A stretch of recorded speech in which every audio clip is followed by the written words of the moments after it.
Today I'm reviewing the Canon Powershot SX430 Super Zoom camera. This is Canon's latest offering in its 400 series range of budget super zoom cameras. A note to my US viewers, the SX430 isn't officially being sold in the US. You can certainly buy the camera through third-party importers, and I'll leave a link to where you can buy one right below this video. Or you can opt for the extremely similar SX420, which is almost identical to this one and is officially sold by Canon in the US. I'll leave a link to that camera as well right below the video. On the outside, the SX430 looks almost like any other Canon zoom camera. However, it is surprisingly compact and lightweight, weighing in at a paltry 320 grams. This is great since most people will probably want to use this camera while traveling. The body is almost entirely built from plastic but feels very solid and balanced. While the grip is on the smaller side, due to its compact size, it's pretty comfortable to use even with one hand. The camera's overall layout is also pretty intuitive and simple. It has a 45x zoom lens on the front. More about its zoom capabilities in a moment. The top face has an on-off button and a shutter button that's surrounded by the extremely important zoom toggle. The top face also has a pop-up flash tucked away beneath it. One thing to note is that the flash has to be flipped open manually. There is no button to flip it open. The rear face also continues with the theme of intuitive simplicity. All the buttons are easy to reach. I especially like the placement of the video record button. The most important feature of the rear face is the 3-inch screen. The screen is pretty decent, even outdoors in the bright sunlight. The menus and options are also very easy to access and select in typical Canon fashion. However, it isn't a touchscreen and more importantly, doesn't swivel or flip, so this camera won't work for vlogs or selfies. If you're looking for a vlogging camera in this price range, I can certainly suggest a few other options. There is a USB AV port on the right hand side. The battery and SD card are located in this compartment on the bottom, and it does come with a standard size tripod mount. And I also like the fact that Canon provides a full-size charger with this camera, unlike a lot of its competitors that come with just a USB cable to charge the camera. The advantage of having a full-size charger is that you can buy spare batteries and swap out your batteries and charge these depleted batteries while you continue to use your camera. If you're looking for spare batteries for this camera, I'll leave a link right below this video, so feel free to check that out.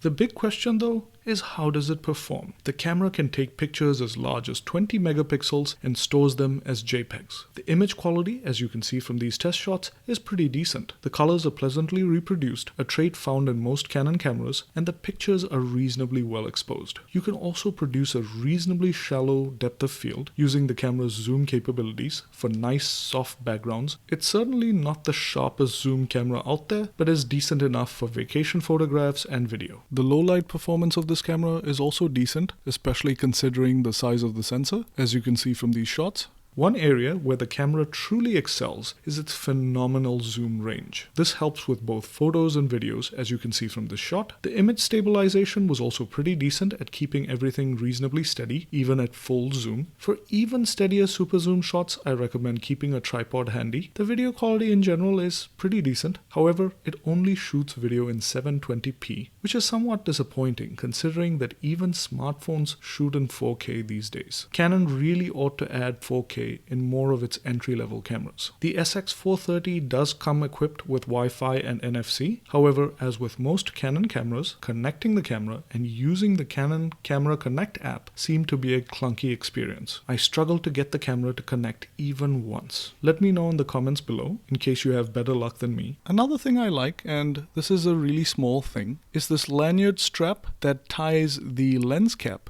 to the body so you never end up losing your lens cap. It's a tiny little thing, but it's a very thoughtful touch. So is the SX430 worth buying? Well, it really depends on what you're looking for. If you're looking for a simple, inexpensive zoom camera to take on vacation, the Canon SX430 is a decent option. It's pretty well built, takes good pictures, and has quite an impressive zoom range. And if you're in the US, I recommend buying the almost identical SX420 instead. I'll leave a link to both cameras below. However, if you're looking for a vlogging camera or a camera with 4K, I recommend investing in the superb Panasonic FC300. The FC300 shoots in 4K and has a flip screen for vlogging. I'll leave a link to that camera below as well. Hope this review was useful. If it was, please hit that like button and subscribe for more reviews, unboxings, and how-to videos. And if you own any one of these cameras, I'd like to hear about your experience. So tell me about your experience in the comment section below. Thanks for watching and see you on the next one.